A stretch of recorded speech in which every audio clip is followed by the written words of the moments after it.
पाकिस्तान को पूरी दुनिया में ये एजाज हासिल है कि उसके सबसे बड़े सूबे की वजीर आला एक खातून हैं। मरियम नवाज अपनी वजारत आला के दौरान अवाम की खिदमत के हवाले से अपने वालिद और कायद मोहम्मद नवाज शरीफ की मीरास को आगे बढ़ा रही हैं। वजीर आला मरियम नवाज गुज़श्ता बरसों के दौरान पंजाब पर नाअहलों की हुकूमत से होने वाले नुकसानात का अजाला करने की भी कोशिश कर रही हैं। सिर्फ एक साल के दौरान पंजाब में कई साल के मुकाबले में ज्यादा काम हुए हैं। खास तौर पर खवातीन के लिए वजीर आला के इक़दामात अपनी मिसाल आप हैं।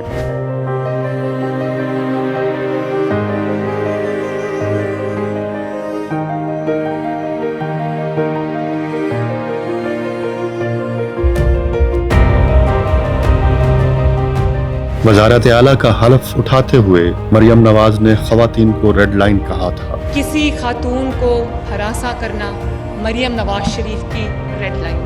एक साल के दौरान उन्होंने अपने कहे को सच साबित करके दिखाया और खवातीन को बाइख्तियार बनाने, उन्हें तहफ़्फ़ुज़ फराहम करने और बाइज़्ज़त शहरी बनाने के लिए कई इक़दामात किए हैं। Virtual women police station, women safety app, CM pink games, the Rani program, day care centres, Lahore में वर्किंग वुमेन हॉस्टल्स, देही खवातीन के लिए लाइफ स्टॉक की मुंतकिली, पैनिक बटन्स, खवातीन को हुनरमंद बनाने के लिए गवर्नमेंट सिटी का कयाम, बाइक्स की फराहमी जैसे इक़दामात खवातीन के लिए मरियम नवाज की संजीदा रवि का सबूत हैं। पंजाब को संवारने और आवाम की जिंदगियों में आसानी लाने के साथ खवातीन की बेहतरी के इक़दामात की यही रफ्तार रही तो जल्द सुबह पूरी दुनिया में काबिल तकलीद मिसाल होगा।